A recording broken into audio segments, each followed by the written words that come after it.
Dan nama Nazarudin tercantum dalam berbagai kasus terkait korupsi. Setidaknya terdapat 3 kasus besar yang menjeratnya. Berikut rangkumannya untuk Anda. Muhammad Nazarudin ditetapkan sebagai tersangka oleh Komisi Pemberantasan Korupsi pada 2011 dalam kasus korupsi Wisma Atlet SEA Games Sumatera Selatan. Nazarudin terbukti menerima uang suap sebesar 4,6 miliar rupiah.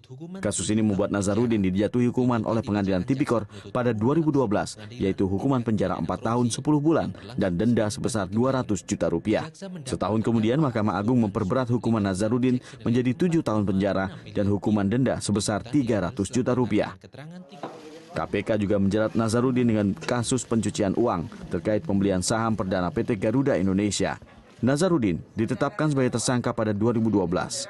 Nazarudin dijerat karena membeli saham PT Garuda dengan uang hasil suap Wisma Atlet yang dimilikinya. Penetapan tersangka dilakukan saat Nazarudin sudah mendekam di Lembaga Pemasyarakatan Sukamiskin, Bandung.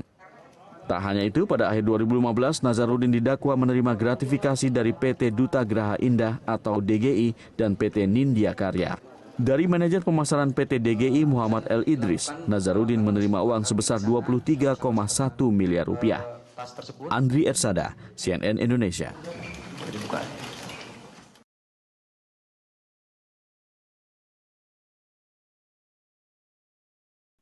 Halo semua. Apa kabar nih kalian semua? Baik. Baik, oke. Jadi kita di sini akan membahas kasus korupsi di Indonesia nih. Sebelum itu ada pepatah nih yang mengatakan tak kenal maka tak sayang. Perkenalkan, nama aku Elsa Monika dan teman aku.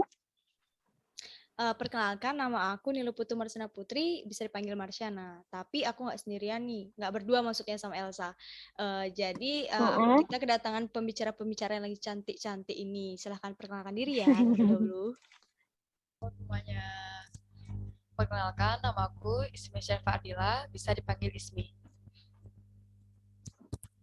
Halo, perkenalkan aku Nilu Putri Trisna Dewi, bisa dipanggil Dia. Hai guys, perkenalkan namaku Regita Oktaviani, biasa dipanggil Gita. Nah, sesuai topik yang akan kita bahas nih, yaitu korupsi. Aku mau nanya nih sama teman-teman, apa sih menurut kalian definisi korupsi itu? Kalau menurut aku, korupsi itu penggelapan uang negara atau perusahaan yang tujuannya itu digunakan untuk kepentingan pribadi. Kalau menurut aku, korupsi itu adalah semua tindakan yang tidak jujur yang memanfaatkan jabatan atau kekuasaannya untuk mendapatkan keuntungan pribadi. Nah, kalau menurut kita sendiri, korupsi itu penyalahgunaan kekuasaan atau jabatan resmi demi kepentingan pribadi. Oke, baik. Jadi menurutku bisa disimpulin gitu ya, kasus korupsi itu tindakan penyelewengan dana atau sifat ketidakjujuran seseorang untuk kepentingan pribadinya gitu ya. Nah, sekarang nih kita akan langsung ke topiknya aja ya. Kita akan membahas kasus yang booming nih pada tahun 2011. Kalian tahu nggak sih kasusnya itu? Oh, tahu. Kasus penyuapan uang Wisma Atlet yang dilakukan oleh Muhammad Nazarudin itu kan? Ya, benar banget. Di sini kita akan membahas kasus tindak korupsi Wisma Atlet SEA Games yang dilakukan oleh Nazarudin. Mungkin di antara kalian ada yang bisa nggak membahas sedikit tentang kasus tersebut? Oke, jadi Nazarudin itu mantan bendahara umum Partai Demokrat ya, dan dia juga salah satu kader muda terbaik yang dimiliki oleh Partai Demokrat. Di usianya yang baru 33 tahun, dia sudah megang banyak perusahaan. Tapi perusahaan itu dinaungi oleh induk perusahaan Permai. Menurut berita-berita yang beredar, Nazarudin itu menjadi tersangka kasus dugaan suap pembangunan Wisma Atlet SEA Games di Palembang pada tanggal 30 Juni 2011. Tapi kasus ini bukan Nazarudin aja sih katanya, tapi juga ngelibatin 3 orang tersangka. Pertama, Sekretaris Menteri Pemuda dan Olahraga Wafid Muharram. Yang kedua, Direktur Pemasaran PT Anak Negeri Mindo Rosalina Manulang. Dan yang ketiga, Manajer Pemasaran PT Duta Graha Indah Muhammad L. Idris. Tapi kalian tuh tahu tersangka, ternyata KPK itu udah manggil Nazarudin sebanyak 3 kali. Tapi Nazarudin itu selalu ngehindar gitu, bilangnya juga selalu ada di luar negeri. Terus sampai-sampai dia ini masuk DPO Interpol, daftar pencarian orang kepolisian internasional. Terus selama pelariannya itu, Nazarudin kan sempat di luar negeri nih, contohnya kayak di negara Singapura, Vietnam, Malaysia, Filipina, terus masih banyak lagi. Oh ya, kalian tahu nggak sih, Nazarudin bisa pindah-pindah negara karena menggunakan identitas palsu. Nah, dia itu pakai identitas milik saudaranya itu yang namanya Syarifuddin. Nah, jadi benar-benar sulit banget nyarinya sampai dia itu masuk DPO. Tapi pencarian Nazarudin ini telah berhasil ditemukan.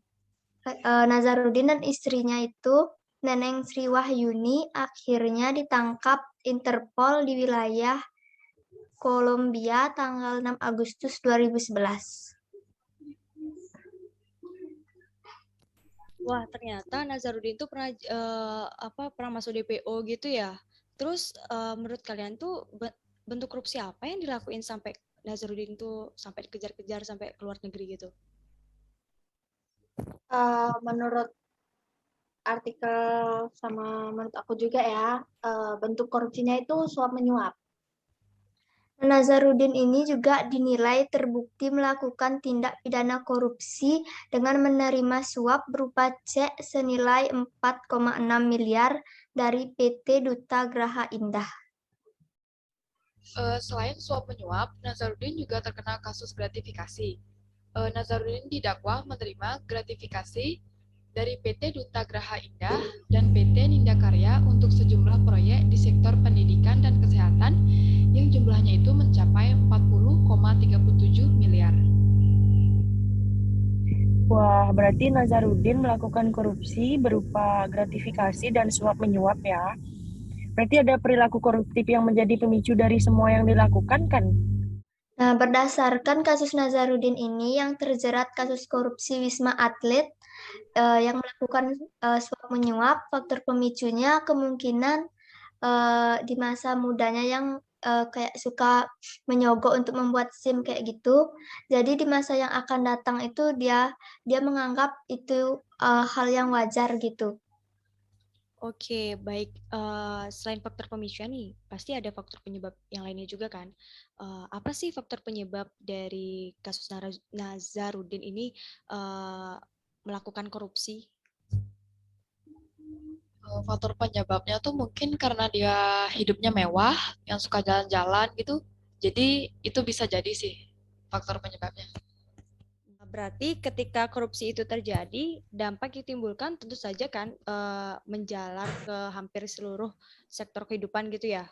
Dampak apa sih yang ditimbulkan dari akibat korupsi yang dilakukan oleh Nazarudin tersebut? Dampaknya itu pastinya negara kita tuh rugi. Terus tuh hilangnya rasa kepercayaan dari masyarakat dan kemiskinan yang tidak berujung. Jadi ada tuh perbedaannya antara si kaya dan si miskin. Nah, aku sependapat sih sama Ismi. Dengan adanya pimpinan yang korup itu, jadi membuat rasa kepercayaan di masyarakat hilang terhadap pemerintah.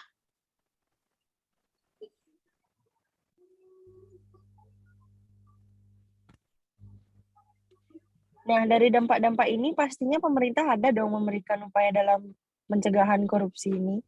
Ada yang tahu nggak sih? Upaya yang dilakukan pemerintah untuk menanggulangi korupsi yaitu seperti memperkuat hukum yang ada di Indonesia agar koruptor itu takut ketika melakukan korupsi.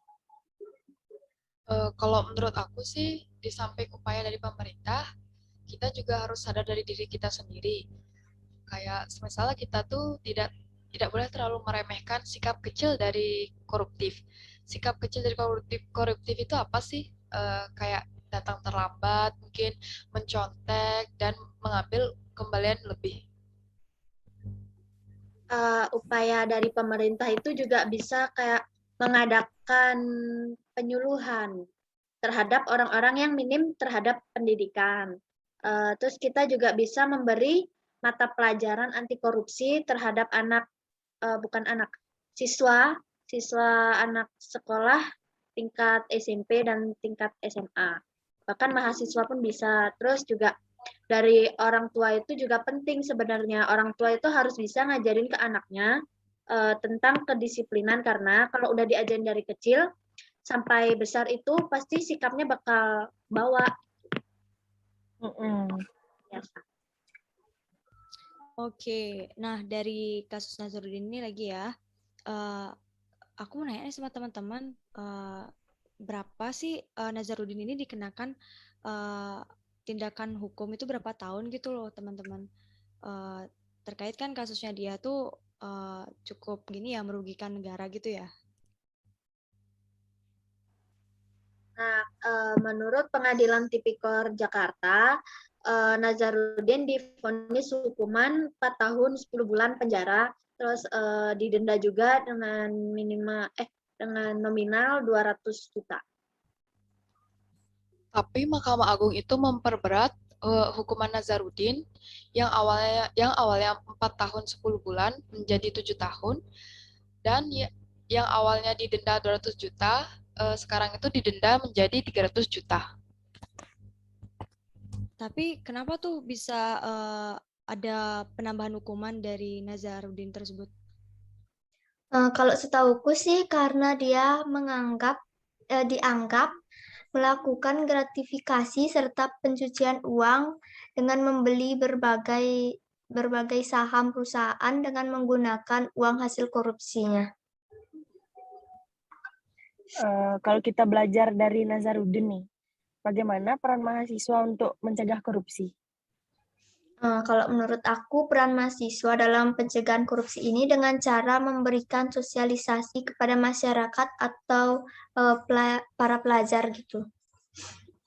Kalau dari aku, menjaga diri dan komunitas agar bersih dari korupsi dan perilaku koruptif.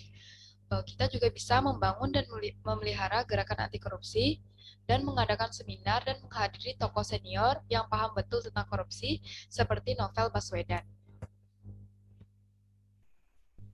Nah, kalau menurut aku peran mahasiswa itu dalam pemberantasan korupsi harus pembenahan terhadap diri sendiri dulu.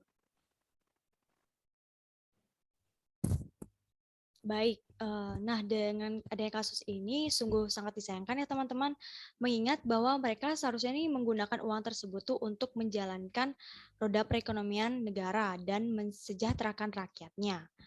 Tapi malah diselewengkan untuk kepentingan pribadinya. Proyek Wisma Atlet SEA Games di Palembang itu sebenarnya kan dibangun dengan tujuan untuk menyambut perayaan SEA Games 2011 ya. Namun pembangunan itu tuh tersendat dengan adanya penyaluran dana pembangunan proyek oleh beberapa pihak.